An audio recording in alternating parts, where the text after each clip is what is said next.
Hi dears, good evening. എല്ലാവർക്കും നമസ്കാരം. അഭിയുടെയും ജാനകിയുടെയും ഇന്നത്തെ കഥയും അതുപോലെ നാളത്തെ ഒരു പ്രമോ വിശേഷത്തിലേക്കും കൂടി എല്ലാ പ്രിയപ്പെട്ടവർക്കും സ്വാഗതം. അപ്പം നമ്മുടെ ജാനകിക്കും അഭിക്കും സ്വത്ത് നൽകിയതുമായിട്ട് ബന്ധപ്പെട്ട് നമ്മുടെ അപർണയും അതുപോലെ തന്നെ അജയും കൂടി അപ്പുറം മാറി നിന്ന് സംസാരിക്കുന്ന കാര്യങ്ങൾ കാണുമ്പോൾ നിരഞ്ജനയ്ക്ക് എന്തൊക്കെയോ ചില സംശയങ്ങൾ തോന്നുകയാണ്. അല്ല, ഇവര് തമ്മിൽ എന്താ ഇതിനു വേണ്ടി ഡിസ്കസ് ചെയ്യുന്നത്? അങ്ങനെ അവൾ പതുക്കെ അവര് സംസാരിക്കുന്നത് എന്താണെന്ന് മറഞ്ഞു നിന്ന് കേട്ടു. അപ്പോഴാണ് ശരിക്കും അപർണ ആരാണെന്നും താൻ ഒരുപാട് സ്നേഹിക്കുന്ന തൻ്റെ ഭർത്താവ് അജയുടെ സ്വഭാവം എന്താണെന്നും ആ നിരഞ്ജന മനസ്സിലാക്കുന്നത്. അങ്ങനെ അപർണയെ കൂട്ടുപിടിച്ചുകൊണ്ട് നമ്മുടെ അളകാപുരി തറവാട്ടിൻ്റെ അടിവേര് തോണ്ടാനായിട്ട് അജയ് ഒരു മാർഗം കണ്ടെത്തിയിരിക്കുന്നതൊക്കെ കേട്ടപ്പോൾ നിരഞ്ജനയുടെ ചങ്ക് പിടഞ്ഞു. ശരിക്കും പറഞ്ഞാൽ ഉണ്ണിത്താൻ വക്കീൽ ഉടായ്പാണെങ്കിലും നമ്മുടെ നിരഞ്ജന അത്തരത്തിലുള്ള ഒരു സ്വഭാവക്കാരിയേ അല്ല. നിരഞ്ജനയ്ക്ക് അത്യാവശ്യം നല്ല ഒരു മനസ്സ് തന്നെയാണ് ഉള്ളത്. അതുകൊണ്ട് തന്നെ ഇവരുടെ ഈ ഒരു സംസാരവും ഇവർ അളകാപുരിയിൽ നിന്നും അഭിയെയും ജാനകിയും ഒക്കെ അടിച്ച് ഇറക്കി വിടുന്ന കാര്യത്തെക്കുറിച്ചുമൊക്കെ സംസാരിക്കുന്നതൊക്കെ കേട്ടപ്പം ശരിക്കും നമ്മുടെ നിരഞ്ജനയ്ക്ക് നല്ല ദേഷ്യം വന്നു. നിരഞ്ജനയാണെങ്കിലോ അവരുടെ അടുത്തേക്ക് ചെന്നിട്ട്, അല്ല, നിങ്ങൾ രണ്ടുപേരും തമ്മിൽ എന്താ ഇതിനു വേണ്ടി ഡിസ്കസ് ചെയ്യാനുള്ളത്? ഞങ്ങളും കൂടി ഉള്ള സമയത്ത് നിങ്ങൾക്ക് എന്തെങ്കിലും പറഞ്ഞാൽ പോരെ? എന്താണ് അജയ്ക്ക് അപർണയോട് ഇതിനു വേണ്ടി തനിച്ച് സംസാരിക്കാനുള്ളത്? ഇതൊക്കെ കേട്ട് കഴിയുന്ന സമയത്ത് അപർണ ഇങ്ങ് വരികയാണ്. നിരഞ്ജനെ, നിന്റെ ഭർത്താവിനെ വശീകരിക്കാനൊന്നും നോക്കിയതല്ല ഞാൻ. നിന്റെ ഭർത്താവ് എന്നോട് തനിച്ച് സംസാരിക്കണമെന്ന് മെസ്സേജ് ചെയ്തു. അവൻ്റെ ആ മെസ്സേജ് കണ്ടിട്ടാ അവനുമായിട്ട് ഞാൻ ഇവിടെ നിന്ന് സംസാരിച്ചത്. പിന്നെ ഞങ്ങൾ സംസാരിച്ച മാറ്റർ അഭിയേട്ടനും ജാനകി ഏട്ടത്തിക്കും വേണ്ടിയിട്ട് അച്ഛനായ എസ്റ്റേറ്റ് വാങ്ങിക്കൊടുത്ത കഥകൾ സംസാരിക്കുമായിരുന്നു. ആ കാര്യങ്ങൾ സംസാരിച്ചുകൊണ്ട് നിന്നപ്പോൾ നിനക്ക് മറ്റെന്തെങ്കിലും രീതിയിലൊക്കെ തോന്നിയിട്ടുണ്ടെങ്കിൽ അതിലൊന്നും ഇപ്പം ഞങ്ങൾ എന്ത് ചെയ്യാനാ? നീ നിന്റെ മനസ്സിലുള്ള കാര്യങ്ങൾ ചിന്തിച്ചുകൊണ്ട് ഇങ്ങനെ ഇരുന്നോ? ഭർത്താവ് അവിടെ വെച്ച് മൂന്നാറ് വെച്ച് നിന്നെ വിളിച്ചതല്ലേ? എന്നിട്ട് നീ നിന്റെ ഭർത്താവിൻ്റെ വാക്കുകൾക്ക് എന്തെങ്കിലും ഒരു വില കൊടുത്തോ? അവൻ വിളിച്ചിട്ട് അവൻ്റെ ഒപ്പം പോരാനോ അല്ലെങ്കിൽ അവനെ സപ്പോർട്ട് ചെയ്ത് ഏതെങ്കിലും രീതിയിൽ സംസാരിക്കാനോ നീ തയ്യാറായിരുന്നെങ്കിൽ ഇപ്പം ഞാൻ നിന്നിത് കേൾക്കേണ്ടുന്ന സമയത്ത് നീ ആയിരിക്കും അജയോടൊപ്പം ചില കാര്യങ്ങൾ തീരുമാനിക്കുക. നിന്റെ കല്യാണം നടത്തി തന്നത് ജാനകീട്ടത്തിയാണെന്നും പറഞ്ഞ് ജാനകീട്ടത്തിയെ എടുത്ത് തലയിൽ വെച്ചുകൊണ്ടാണല്ലോ നീ നടക്കുന്നതെന്നൊക്കെ പറഞ്ഞ് അപർണ നമ്മുടെ നിരഞ്ജനയെ ചൂട് പിടിപ്പിക്കുക. നിരഞ്ജനയാണെങ്കിലോ, അതെ അപർണ, നീ ഇപ്പം ഈ ചെയ്യുന്നത് മുട്ടനാടുകൾ തമ്മിൽ കൂട്ടിയിടിപ്പിച്ച് ചോര കുടിക്കുന്ന ആ ഒരു തന്ത്രം തന്നെയാ. എന്തായാലും അജയ് ഒന്ന് റൂമിലേക്ക് വന്ന് എനിക്ക് അജയോട് ചില കാര്യങ്ങൾ സംസാരിക്കാനുണ്ടെന്നും പറഞ്ഞ് നിരഞ്ജന അജയെ വിളിക്കുക. അവൻ പിന്നാലെ ചെന്നു. അതിനുശേഷം ഒരു കാര്യം ഞാൻ പറഞ്ഞേക്കാം, നിങ്ങൾക്ക് എന്ത് കാര്യം ഉണ്ടെങ്കിലും ഞാനും കൂടി നിൽക്കുന്ന സമയത്ത് അവളോട് സംസാരിച്ചാൽ മതി, അല്ലാതെ തനിച്ചു മാറിയുള്ള ഈ സംസാരം അതൊക്കെ അങ്ങ് ഒഴിവാക്കിക്കോളാൻ പറഞ്ഞു. എടി, നിന്നെ ഞാൻ മൂന്നാർ റിസോർട്ടിൽ വെച്ച് നമുക്ക് മടങ്ങി പോകാമെന്ന് പറഞ്ഞ സമയത്ത് നീ എൻ്റെ ഒപ്പം വന്നില്ലല്ലോ. എന്നിട്ട് അവള് വലിയ ഭാര്യ കളിക്കുക. എന്തായാലും നീ വിചാരിക്കുന്നത് പോലെയൊന്നും അല്ല ഈ അജയ്ക്കുണ്ടല്ലോ ആ എസ്റ്റേറ്റും അതുപോലെ തന്നെ സൂര്യപ്രഭ ഓർഗനൈസേഷൻസിന്റെ പല സ്വത്തുവകകളിലും ഒക്കെ നല്ല കണ്ണുണ്ടടി. അജയ്, നിനക്ക് എന്തിനാ ഈ സ്വത്തുക്കൾ മുഴുവനും? അറിയാലോ, ഞാനും എൻ്റെ വീട്ടിൽ ഏക മകളാണ്. എൻ്റെ അച്ഛനും അമ്മയ്ക്കും ഒക്കെ അത്യാവശ്യം നല്ല സ്വത്തുക്കളൊക്കെ ഉണ്ട്. പിന്നെ നീ എന്തിനാ ഇങ്ങനെ ജാനകി ഏട്ടത്തിക്കും അഭിയേട്ടനും ഒക്കെ കിട്ടിയ ആ സ്വത്തിനെ കുറിച്ച് ഇങ്ങനെ ആലോചിക്കുന്നത്? എന്തിനാ ചുമ്മാ പ്രശ്നം ഉണ്ടാക്കുന്നത് എന്നൊക്കെ പറഞ്ഞ് നിരഞ്ജന അജയോട് സംസാരിച്ചു. ഈ അജയ് ഒരുപാട് കാലം മോഹിച്ച് ആഗ്രഹിച്ചൊക്കെ വെച്ചിരുന്നതാ ആ എസ്റ്റേറ്റും ഈ സ്വത്തുക്കളും ഒക്കെ. ഇനി ഞാനേ വക്കീലിന്റെ കുപ്പായം ആയിരിക്കില്ല ഇടുന്നത്. ഇനി ഞാൻ അണിയാൻ പോകുന്നത് ഒരു ബിസിനസ്സുകാരൻ്റെ വേഷമായിരിക്കും. നീ ഒന്ന് ആലോചിച്ച് നോക്ക്. അഭിക്ക് എല്ലാം ഉണ്ട്. അതുപോലെ തന്നെ അമലും ഇപ്പം അപർണയെ വിവാഹം കഴിച്ചതിലൂടെ അവനും കിട്ടി ചില സ്വത്തുവകകൾ. എനിക്കല്ലേടി ഒന്നും കിട്ടാതിരുന്നത്. ഞാനാണ് ഈ അളകാപുരി തറവാട്ടിലെ പാഴായി പോയ വിത്ത്. എന്തായാലും ഞാൻ അതൊന്നും അംഗീകരിച്ചു കൊടുക്കില്ല. എൻ്റെ അമ്മയോട് ഞാൻ കാര്യങ്ങളൊക്കെ സംസാരിച്ചിട്ടുണ്ടെന്നൊക്കെ പറഞ്ഞ് ഇവൻ ഭയങ്കര ചന്ദ്രഹാസം മുഴക്കുക. പിന്നീടാണെങ്കിലോ നമ്മളെ കാണിക്കുന്നത് നമ്മുടെ അഭി എസ്റ്റേറ്റിലുള്ള ആ ഒരു വക്കീലിനെ കുറിച്ച് സൂര്യൻ പറഞ്ഞല്ലോ. അപ്പം അച്ഛൻ പറഞ്ഞ ആ വക്കീലിൻ്റെ അടുത്ത് പോയിട്ട് വക്കീലിനോട് കാര്യങ്ങളൊക്കെ ചോദിച്ചു. വക്കീലെ, ഇപ്പം എൻ്റെ പേരിലും ജാനകിയുടെ പേരിലും ഈ പ്രോപ്പർട്ടി കിടക്കുന്നത്, അതുകൊണ്ട് ഇത് തിരിച്ച് അച്ഛൻ്റെ പേരിലേക്ക് എഴുതാനായിട്ട് എന്തെങ്കിലും വകുപ്പുണ്ടോ? അല്ലെങ്കിൽ അച്ഛൻ എന്തിനാ ഇങ്ങനെയുള്ളൊരു കാര്യം ഞങ്ങൾ ആരും അറിയാതെ ഞങ്ങൾക്ക് വേണ്ടി ചെയ്തതെന്ന് വക്കീലിന് അറിയാമോ എന്ന് ചോദിച്ചു. എൻ്റെ പൊന്നു മോനെ അബി, നീ ഈ കാര്യങ്ങളൊക്കെ അറിഞ്ഞത് ഇപ്പോഴല്ല അറിയേണ്ടിയിരുന്നത്. ശരിക്കും പറഞ്ഞാൽ നിന്റെ അച്ഛൻ പറഞ്ഞതനുസരിച്ച് അച്ഛൻ്റെ മരണശേഷമാണ് ഈ കാര്യങ്ങൾ മുഴുവനും നിന്നോട് പറയാൻ എന്നെ അദ്ദേഹം ചുമതലപ്പെടുത്തിയത്. എന്തായാലും ഇപ്പം നീ അറിഞ്ഞത് കൊണ്ട് മാത്രം ഞാൻ ചില കാര്യങ്ങളൊക്കെ പറയാം.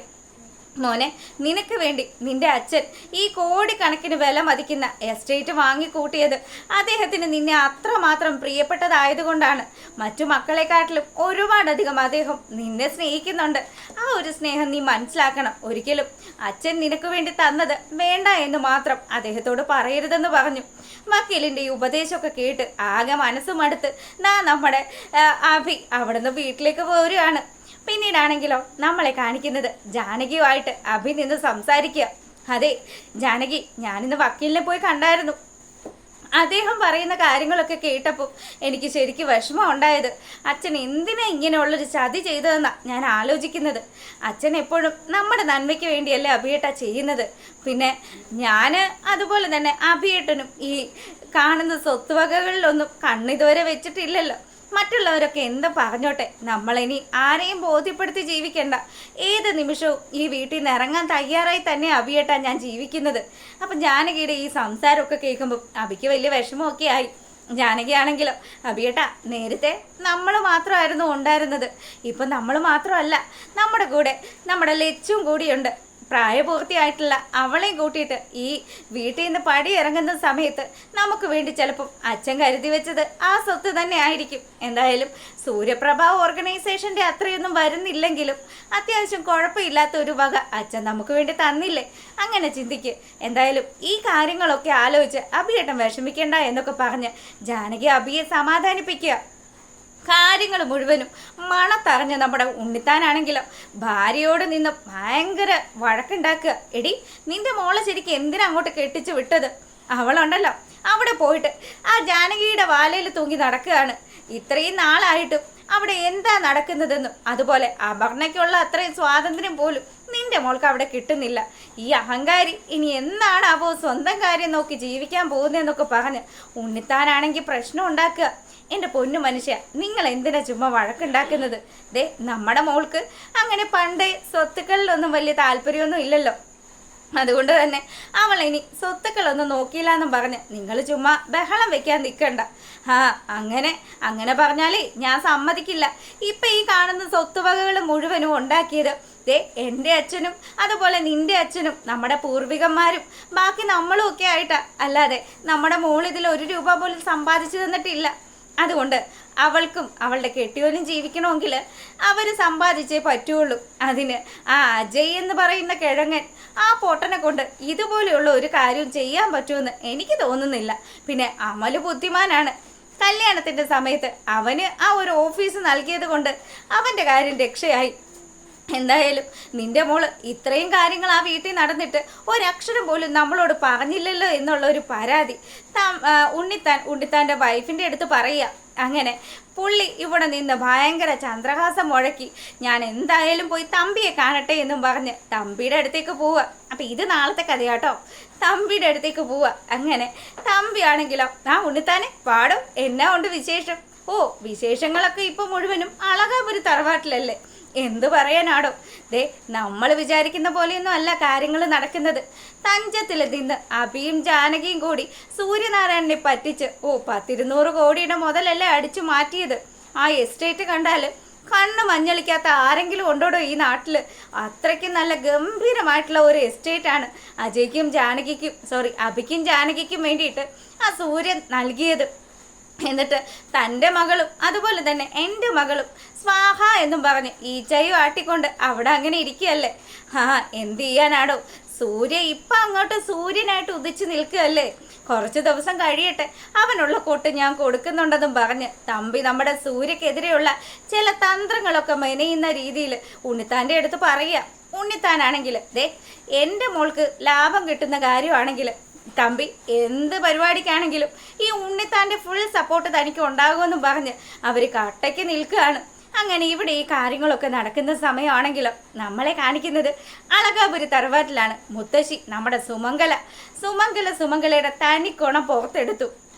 എന്താന്ന് വെച്ചാൽ ഇത്രയും കാലവും നമ്മുടെ പ്രഭ അഭിയെയും ജാനകിയെയും ചേർത്ത് നിർത്തിയിരിക്കുമായിരുന്നല്ലോ. ഇപ്പൊ ഇവർക്ക് ഈ സ്വത്ത് കിട്ടിയതിൽ മുറുമുറുപ്പുള്ള പ്രഭയാണെങ്കിൽ ഇപ്പൊ സുമംഗല അപ്പച്ചിയുടെ കണ്ണിലുണ്ണിയാണ്. സുമംഗല അമ്മയാണെങ്കിൽ നമ്മുടെ പ്രഭയോട് ചെന്നിട്ട് സംസാരിച്ചു. അതെ പ്രഭേ, ഇത്രയൊക്കെ സംഭവിച്ചിട്ടും നീ ഇനിയും നല്ലത് പഠിച്ചില്ലേ? ദേ ഇവളുടെ ഭർത്താവിനെയും ഇനി ഈ വീട്ടിൽ വെച്ച് പൊറപ്പിച്ചു കഴിഞ്ഞാൽ അത് ശരിയാവില്ല മോളെ.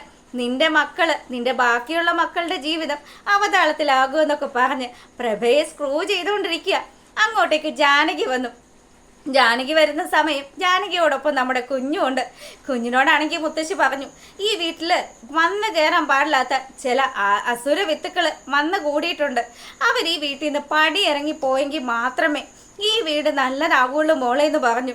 മുത്തശ്ശി പറയുന്ന ഈ കാര്യം കേട്ട് കഴിഞ്ഞപ്പോൾ ജാനകിക്ക് നല്ല ദേഷ്യം വന്നു. ജാനകിയാണെങ്കിലോ മുത്തു പറഞ്ഞു വരുന്നത് എന്താണെന്നൊക്കെ ഈ ജാനകിക്ക് മനസ്സിലായി. എന്തായാലും ഞങ്ങൾ ആരും പറഞ്ഞിട്ടല്ല അച്ഛൻ ഞങ്ങളുടെ പേരിൽ ഈ സ്വത്ത് എഴുതി വെച്ചിരിക്കുന്നത്. അഭിയേട്ടനും അതുപോലെ ഈ ജാനകിയും അളകാപുരി തറവാട്ടിൽ 1 രൂപ പോലും ഇന്ന് വരെ ആഗ്രഹിച്ചിട്ടും ഇല്ല. ഞാനൊരു പക്ഷേ അനാഥാലയത്തിൽ ജീവിച്ചവളായിരിക്കാം. എന്നാലും എന്തൊക്കെ വന്നാലും ഞാനിപ്പം ഇവിടുത്തെ ഈ അഭിയുടെ ഭാര്യയാണ്. ആ കാര്യം മുത്തശ്ശി മറക്കണ്ട. പിന്നെ മുത്തശ്ശി പറഞ്ഞല്ലോ, ഈ വീട്ടിൽ യോജിക്കാത്ത ആൾക്കാർ അതാരാണെന്ന് മുത്തശ്ശി തന്നെ കണ്ടുപിടിക്കുന്നതായിരിക്കും നല്ലത്. മോളെ, ഞാനും മോളും ഒന്നും എന്തായാലും ആ ഗണത്തിൽ പെടില്ല എന്നും പറഞ്ഞ് കുഞ്ഞിനെയും കൂട്ടിയിട്ട് നമ്മുടെ ജാനകി പ്രഭയുടെ അടുത്തേക്ക് ചെല്ലുക. അപ്പം നമ്മുടെ അഭിയാണെങ്കിലോ പ്രഭാമയുടെ അടുത്ത് വന്നിട്ട്, അമ്മേ സത്യമായിട്ടും എനിക്ക് ഈ കാര്യത്തിൽ ഒരു മനസ്സറിവുമില്ല. അച്ഛൻ ഇങ്ങനെ ഒരു തീരുമാനം എടുത്തത് എന്തിനാണെന്നൊന്നും എനിക്കറിയില്ല. നീ ഈ ന്യായീകരണങ്ങൾ മുഴുവനും നിന്റെ ഭാര്യ ജാനകിയുടെ അടുത്ത് എടുത്താൽ മതിയെന്ന് പുള്ളിക്കാരി പറയുകയാണ്. അപ്പോഴത്തേക്കിനും അഭി പറഞ്ഞു, അമ്മ ജാനകിക്കും അറിയില്ല എന്തിനമ്മ എപ്പോഴും അമ്മയും അതുപോലെ മുത്തശ്ശിയും ഒക്കെ ജാനകി ഇങ്ങനെ കുറ്റപ്പെടുത്തുന്നത്. ഞങ്ങളാരും ഇവിടെ നിന്നും ഒരു തരി മണ്ണ് പോലും ആഗ്രഹിക്കാതെ നിൽക്കുന്നത്.